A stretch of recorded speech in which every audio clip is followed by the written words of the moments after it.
বাংলাদেশের সর্বশেষ গুরুত্বপূর্ণ আপডেট সংবাদে আপনাকে স্বাগত। শুরুতেই সংবাদ শিরোনাম, পরে বিস্তারিত।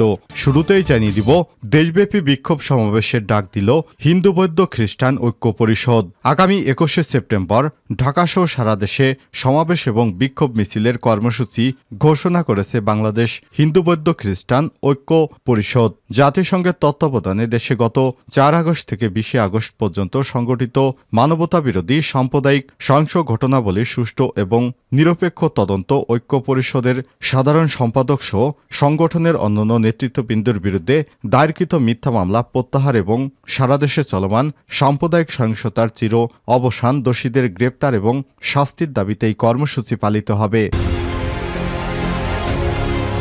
এরপর জানিয়ে দিব, বিএনপির দুই গ্রুপের মধ্যে ভয়ানক সংঘর্ষ, গুলিবিদ্ধ সহ আহত ৩০, নেপথ্যে যে কারণ। এদিকে সব স্থানে সেনাবাহিনীকে ম্যাজিস্ট্রেসি ক্ষমতা দেয়া সঠিক হয়নি বললেন বিএনপির মহাসচিব মির্জা ফখরুল ইসলাম আলমগীর। আর সকালে ঠাকুরগাঁয়ে প্রেস ক্লাবের ছাত্র জনতার আন্দোলনে নিহত পরিবার এবং আহতদের সঙ্গে সাক্ষাৎ এবং আর্থিক সহযোগিতা করার সময় সব কথা বলেন তিনি। এদিকে ঢাবিতে হত্যার ঘটনায় সমন্বয়ক হাসনাত আবদুল্লাহর স্ট্যাটাস। ঢাকা বিশ্ববিদ্যালয় ঢাবি ফজলুল হক মুসলিম হলে চোর সন্দেহে এক ব্যক্তিকে পিটিয়ে হত্যার ঘটনায় প্রতিক্রিয়া জানিয়েছেন বৈষম্যবিরোধী ছাত্র আন্দোলনের অন্যতম সমন্বয়ক মোহাম্মদ আবুল বাকের মজুমদার। আর সামাজিক যোগাযোগ মাধ্যমে ফেসবুক পোস্টে এসব প্রতিক্রিয়া জানান তিনি। এদিকে পুলিশকে মানবিক বাহিনী রূপে ফেরাতে কাজ চলছে বলেন স্বরাষ্ট্র উপদেষ্টা লেফটেন্যান্ট জেনারেল অবসরপ্রাপ্ত জাহাঙ্গীর আলম চৌধুরী। এবং সর্বশেষ জানিয়ে দিব, রপ্তানি বন্ধু তবু ইলিশ কেন অধিকাংশ ক্রেতার নাগালের বাইরে। বাংলাদেশের রাজনৈতিক প্রেক্ষাপটে আমূল পরিবর্তন আসার পর প্রতিবেশী দেশ ভারতে ইলিশ রপ্তানি না করার সিদ্ধান্ত নেয় অন্তর্বর্তীকালীন সরকার। এরপর সামাজিক যোগাযোগ মাধ্যমে ইলিশের দাম কমার তথ্য দেখে সম্প্রতি বাজারে গিয়ে অনেকেই হতাশ হচ্ছেন। বাংলাদেশের জিআই ভৌগোলিক নির্দেশনা পণ্যটি উচ্চ মূল্য নিয়ে ক্ষোভ জানাচ্ছেন অনেকেই। নেট দুনিয়া থেকে বাস্তবে মাছ বাজারে অনেকটাই মাছের দাম বেশি, আগের মতোই এখনও বাড়তি দামে কিনতে হচ্ছে ইলিশ। প্রিয় দর্শক, এতক্ষণ শুনছিলেন সংবাদ শিরোনাম, এবারে বিস্তারিত। তবে তার আগে বন্ধুরা, অনুরোধ থাকবে এই সংবাদটিতে একটি লাইক দিন। এই চ্যানেলে আপনি নতুন হয়ে থাকলে আমাদের সংবাদটি দেখতে দেখতে চ্যানেলটি সাবস্ক্রাইব করে রাখুন, যাতে করে বন্ধুরা আমাদের পরবর্তী লেটেস্ট আপডেট সংবাদগুলো সবার আগে আপনার কাছে পৌঁছে যায়। এবারে বিস্তারিত। দেশব্যাপী বিক্ষোভ সমাবেশের ডাক হিন্দু বৌদ্ধ খ্রিস্টান ঐক্য পরিষদের। আগামী ২১শে সেপ্টেম্বর ঢাকাসহ সারা দেশে সমাবেশ এবং বিক্ষোভ মিছিলের কর্মসূচি ঘোষণা করেছে বাংলাদেশ হিন্দু বৌদ্ধ খ্রিস্টান ঐক্য পরিষদ। জাতিসংঘের তত্ত্বাবধানে দেশে গত ৪ আগস্ট থেকে ২০ আগস্ট পর্যন্ত সংগঠিত মানবতাবিরোধী সাম্প্রদায়িক সহিংস ঘটনাবলী সুষ্ঠু এবং নিরপেক্ষ তদন্ত ঐক্য পরিষদের সাধারণ সম্পাদক সহ সংগঠনের অন্যান্য নেতৃত্ববৃন্দের বিরুদ্ধে দায়েরকৃত মিথ্যা মামলা প্রত্যাহার এবং সারা দেশে চলমান সাম্প্রদায়িক সহিংসতার চির অবসান, দোষীদের গ্রেপ্তার এবং শাস্তির দাবিতে এই কর্মসূচি পালিত হবে। বৃহস্পতিবার ১৯শে সেপ্টেম্বর দুপুরে রাজধানীর সেগুনবাগিচার ঢাকা রিপোর্টার্স ইউনিটিতে এক সংবাদ সম্মেলনে হিন্দু বৌদ্ধ খ্রিস্টান ঐক্য পরিষদের সভাপতি নির্মল রোজারিও এই কর্মসূচি ঘোষণা করেন। সংবাদ সম্মেলনে উপস্থিত ছিলেন হিন্দু বৌদ্ধ খ্রিস্টান ঐক্য পরিষদের সভাপতি ডক্টর নিমচন্দ্র ভৌমিক, ভারপ্রাপ্ত সাধারণ সম্পাদক মনীন্দ্র কুমার নাথ, সভাপতি মণ্ডলীয় সদস্য রঞ্জন সরকার, হিন্দু ভিক্ষু সুনন্দ প্রিয়, সাংগঠনিক সম্পাদক অ্যাডভোকেট দীপঙ্কর ঘোষ প্রমুখ নেতৃত্ববৃন্দ। বিএনপির দুই গ্রুপের সংঘর্ষে গুলিবিদ্ধ সহ আহত ৩০, নেপথ্যে যে কারণ। নেত্রকোনার কেন্দুয়া উপজেলায় একটি দোকানঘরের জায়গা দখলকে কেন্দ্র করে বিএনপির দুই গ্রুপের মধ্যে সংঘর্ষের ঘটনা ঘটেছে। এতে উভয় পক্ষের ২ জন গুলিবিদ্ধ সহ কমপক্ষে ৩০ জন আহত হয়েছে। এর মধ্যে কয়েকজনের অবস্থা আশঙ্কাজনক বলে জানা গেছে। বুধবার ১৮ সেপ্টেম্বর পৌর শহরে বাজারে দুর্ঘটনা ঘটে। এ ঘটনায় আহতরা কেন্দুয়া উপজেলা স্বাস্থ্য কমপ্লেক্স ছাড়াও নেত্রকোনা আধুনিক সদর হাসপাতাল ও ময়মনসিংহ মেডিকেল কলেজ হাসপাতালে চিকিৎসা নিচ্ছেন। আহতদের মধ্যে ৫ জনকে ময়মনসিংহে পাঠানো হয়েছে। তারা হলেন শাওন ৩৩, রফিকুল ৪০, বাবু 21, রফিকুল ইসলাম 59, রনি 22। এদের মধ্যে রফিকুল ইসলাম ও রনি গুলিবিদ্ধ হয়েছেন। সংশ্লিষ্ট একাধিক সূত্র থেকে জানা গেছে, কেন্দুয়া মধ্যবাজারে থাকা সোহেল আমিন নামে এক ব্যক্তি একটি দোকানঘরের জায়গা বুধবার রাতে দখল করতে যান পৌর শহরের দিগদাইর গ্রামের বাসিন্দা উপজেলা যুবদলের যুগ্ম আহ্বায়ক নাসির খন্দকারের বড় ভাই আলামিন খন্দকার ও পৌর যুবদলের আহ্বায়ক উজ্জ্বল খন্দকার।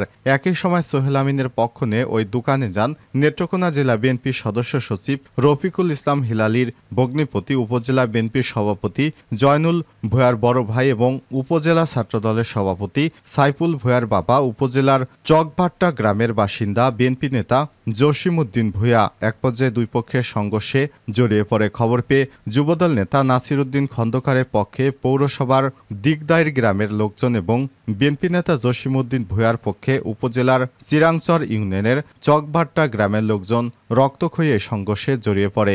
এতে অন্তত উভয় পক্ষে 30 জন আহত হয়েছেন। সব স্থানে সেনাবাহিনীকে ম্যাজিস্ট্রেসি ক্ষমতা দেয়া সঠিক নয়, মির্জা ফখরুল। দেশের সব স্থানে সেনাবাহিনীকে ম্যাজিস্ট্রেসি ক্ষমতা দেয়া ঠিক হয়নি বলে মন্তব্য করেছেন বিএনপির মহাসচিব মির্জা ফখরুল ইসলাম আলমগীর। বৃহস্পতিবার 19 সেপ্টেম্বর সকালে ঠাকুরগাঁও প্রেস ক্লাবে ছাত্র জনতার আন্দোলনে নিহত পরিবার এবং আহতদের সঙ্গে সাক্ষাৎ এবং আর্থিক সহযোগিতা করার সময় সব কথা বলেন বিএনপির মহাসচিব মির্জা ফখরুল ইসলাম আলমগীর। বিএনপির মহাসচিব আরও বলেন, হাসিনা সরকার জঞ্জাল পরিষ্কার করতে সকলের অংশগ্রহণমূলক নির্বাচনের ব্যবস্থা করার দাবি জানান তিনি। অনুষ্ঠানে বিএনপির মহাসচিব মির্জা ফখরুল ইসলাম আলমগীর তার দলের পক্ষ থেকে জেলায় ছাত্র জনতার আন্দোলনে নিহত 4 জন পরিবার এবং আহত 43 জনের হাতে নগদ মোট 15 লক্ষ টাকা তুলে দেন। ঢাবিতে হত্যার ঘটনায় সমন্বয়ক হাসনাত আবদুল্লাহর স্ট্যাটাস। ঢাকা বিশ্ববিদ্যালয়ের ঢাবি ফজলুল হক মুসলিম হলে চোর সন্দেহে এক ব্যক্তিকে পিটে হত্যার ঘটনায় প্রতিক্রিয়া জানিয়েছেন বৈষম্যবিরোধী ছাত্র আন্দোলনের অন্যতম সমন্বয়ক মোহাম্মদ আবু বাকের মজুমদার। বৃহস্পতিবার 19 সেপ্টেম্বর সকালে সামাজিক যোগাযোগ মাধ্যম ফেসবুকের এক পোস্টে এই প্রতিক্রিয়া জানান তিনি। ফেসবুক পোস্টে তিনি লিখেছেন, বিশ্ববিদ্যালয়গুলো হবে সন্ত্রাসী, হামলাকারী ও অপরাধীমুক্ত। 22 তারিখ ঢাকা বিশ্ববিদ্যালয় ক্যাম্পাস খোলা হচ্ছে। দেশজুড়ে অন্যান্য ক্যাম্পাসও দ্রুত সময়ের মধ্যে খোলা হবে। শিক্ষার্থীরা কোনো হামলাকারীর সাথে ক্লাস বা পরীক্ষায় বসতে পারে না। ক্যাম্পাসে ছাত্রলীগের নৃশংস হামলাকারীদের বিরুদ্ধে এখনও কোনো মামলা করা হয়নি, প্রশাসনিকভাবে কোনো আইনগত ব্যবস্থাও নেওয়া হয়নি। তাই জুলাই বিপ্লবে শিক্ষার্থীদের উপর প্রকাশ্যে হামলায় জড়িতদের বিরুদ্ধে প্রশাসনকে দ্রুত আইনগত ব্যবস্থা গ্রহণ করতে হবে। দ্বিতীয়ত গত 16 বছর ক্যাম্পাসে অনেকেই ফ্যাসিস্ট খুনি হাসিনার গুন্ডা বাহিনী দ্বারা নির্যাতিত হয়েছেন। ফ্যাসিস্ট হাসিনার অত্যাচারী শাসন আমলে ছাত্রদল, ছাত্র শিবির কিংবা অন্যান্য রাজনৈতিক দলের যারা হাসিনার বিরুদ্ধে সংগ্রাম চালিয়ে গেছেন, গণতন্ত্র, ন্যায় এবং সত্যের পক্ষে কথা বলেছেন, তারা অনেকেই নির্বিচারে মামলার শিকার হয়েছেন। অতীতে যারা খুনি হাসিনা স্বৈরতন্ত্র টিকিয়ে রাখতে লাঠিয়াল হিসেবে গণতন্ত্রের পক্ষে কথা বলা ব্যক্তিদের উপর নির্যাতন করেছেন, সব বিশ্ববিদ্যালয়ের প্রশাসনের উচিত যেসব নির্যাতকদের বিচারের আওতায় আনা এবং বিভিন্ন রাজনৈতিক ট্যাগ দিয়ে যাদের বিরুদ্ধে মিথ্যা মামলা দেওয়া হয়েছে তাদের মামলা প্রত্যাহার করতে হবে এবং ট্যাগিংয়ের মাধ্যমে যারা নির্যাতন এবং নিপীড়ন চালিয়েছেন তাদেরকেও আইনগত প্রক্রিয়ায় বিচারের আওতায় আনতে হবে। তৃতীয়ত, ফ্যাসিস্ট হাসিনা শাসন আমলে যেসব শিক্ষক তাদের শিক্ষার্থীদের উপর নির্যাতন সমর্থন করেছেন তাদেরকেও আইনের আওতায় আনতে হবে। পুলিশকে মানবিক বাহিনী রূপে ফেরাতে কাজ চলছে বললেন স্বরাষ্ট্র উপদেষ্টা। স্বরাষ্ট্র মন্ত্রণালয়ের উপদেষ্টা লেফটেন্যান্ট জেনারেল অবসরপ্রাপ্ত জাহাঙ্গীর আলম চৌধুরী বলেছেন, বাংলাদেশ পুলিশ যেন পুরনো রূপে মানবিক পুলিশ হিসেবে উজ্জীবিত হয়ে ফিরে আসে এবং পুরনো গৌরব ফিরে আনার জনবান্ধব পুলিশ যেন সে বিষয়ে আমরা সবাই কাজ করছি। জনগণের একটা আশা, তারা যেন জনবান্ধব পুলিশ বাহিনী ফিরে পায়। বৃহস্পতিবার 19 সেপ্টেম্বর ডিএমপির সদর দপ্তরে পুলিশের ঊর্ধ্বতন কর্মকর্তাদের সঙ্গে বৈঠক শেষে সাংবাদিকদের এসব কথা বলেন তিনি বলেন, জনবান্ধব পুলিশ যেন বাস্তবে হয়, এটা যেন কোনো কাগজ কলমে না থাকে তা নিয়ে আলোচনা চলছে।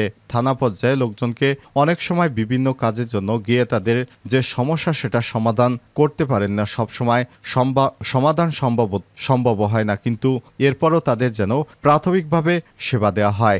ঢাকা মহানগর পুলিশকে উজ্জীবিত করার পাশাপাশি রাজধানীর ট্রাফিক ও চাঁদাবাজি সমস্যা সমাধানে ডিএমপিকে নির্দেশনা দেওয়া হয়েছে জানিয়ে তিনি বলেন, ট্রাফিককে যে একটা সমস্যা হচ্ছে, সে ট্রাফিকটা কিভাবে উন্নয়ন করা যায় সেটা নিয়ে আলোচনা করা হয়েছে। চাঁদাবাজি কিভাবে বন্ধ করা যায় এ সম্বন্ধে কথা হয়েছে। চাঁদাবাজিটা যদি বন্ধ হয়, জিনিসপত্রের দামটা কিছুটা সহনীয় পর্যায়ে চলে আসবে। রাজধানী সহ বিভিন্ন থানায় হয়রানিমূলক মামলা হচ্ছে। বাদী আসামিদের চেনে না। পুরাতন ফরম্যাটে হয়রানির বিষয় জানতে চাইলে স্বরাষ্ট্র উপদেষ্টা বলেন, পুলিশ কিন্তু আগে মামলা দিত। এ সময় কোনো পুলিশ একটা মামলা দিয়েছে, আগে পুলিশ 10 জনের নামে 100 জনকে অজ্ঞাতনামা আসামি করত, কিন্তু আজ পর্যন্ত পুলিশ কিন্তু মামলা দিচ্ছে না। এটা কিন্তু সাধারণ পাবলিকরাই দিচ্ছে। যদি পুলিশ একটা মামলা দেয়, আপনি আমার কাছে আইনেন যে 10 জনের নাম দিচ্ছে, 500 জনকে অজ্ঞাতনামা আসামি করা হয়েছে। এখন যারা মামলা দিচ্ছে সাধারণ জনগণ, তাদের বলতে হবে, ভাই যারা অ্যাকচুয়াল ক্রিমিনাল তাদের বিরুদ্ধে আপনারা মামলা দেন, অন্যদের নাম দেন না। অন্য নাম দিলে এইটা তদন্ত করতেও সময় বেশি যাচ্ছে এবং অনেক সময় নিরীহ লোককেও যেন হেনস্থা না করা হয়, এদিকে খেয়াল রাখতে হবে। এজন্য আমরা কিন্তু বলে দিয়েছি যে সাধারণ লোক যেই হেনস্থা হয়, তদন্ত ছাড়া কাউকেই অ্যারেস্ট করা হবে না।